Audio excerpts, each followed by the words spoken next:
Opinion NCERT shows up the Mughals as leftist whitewash falls off history textbooks. The paint of forced secularism that leftist historians put on India's school textbooks is peeling off at last.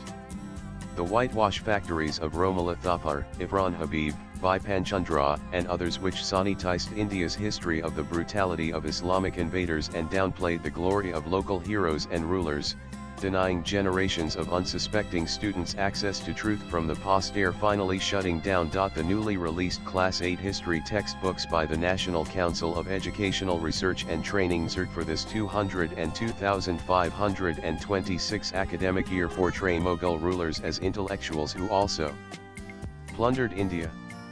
Babur, Akbar, and Aurangzeb have been described as brutal mass murderers and destroyers of temples. The book Exploring Society India and Beyond Part 1, released in July, has chapters covering Indian history from the 13th to the 17th centuries titled Reshaping India's Political Map in Theme B, Tapestry of the Past.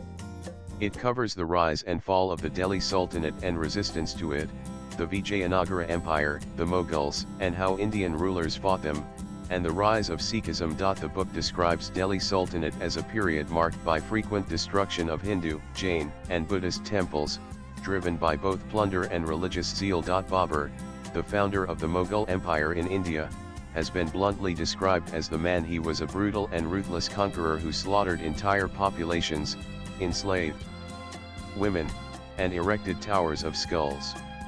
It is not the writer's opinion. Passages have been carefully sourced from his own autobiography, the Baburnama. The schoolbook does not paint him entirely in the black.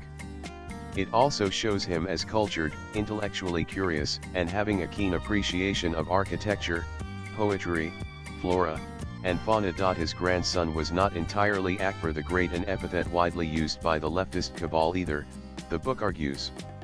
His rule is described as a blend of brutality and tolerance, referencing the massacre of 30,000 civilians in Chittorgarh. Akbar's proclamation of victory is quoted in the textbook. We have succeeded in occupying a number of forts and towns belonging to infidels and have established Islam there. With the help of our bloodthirsty sword, we have erased signs of infidelity from their minds and have destroyed temples in those places and also all over Hindustan. Stating that Akbar kept non-Muslims in a minority in the higher echelons of the administration, the textbook acknowledges that he leaned towards peace and harmony in the later years of his reign. Aurangzeb's farmans to raise schools and temples does not escape the NCERT textbook either. Temples at Banaras, Mathura, Somnath among many others were destroyed, as well as Jain temples and Sikh Gurdwaras, it says. It also mentions the persecution of Sufis and Zoroastrians at the hands of the Mughals. Asked about the fundamental change in approach, Michel Danino, head of NCERT's Curricular Area Group for Social Science, told the media Indian history cannot be sanitized and presented as a smooth, happy development throughout. There were bright periods but also dark periods where people suffered, so we have given note on the darker chapters of history, and also given a disclaimer that no one today should be regarded as responsible for whatever happened in the past. The new Class 8 textbook, unlike most of its predecessors, does not feign to be oblivious about local heroics either. It has a section on the fight against the Mughals, including on the Jat peasants who killed a Mughal officer. It talks about Bhil, Gond, Santhal, and Cook tribes who fought to protect their land, and of Rani Durgavati who ruled in one of the Gond kingdoms and took on Akbar's army.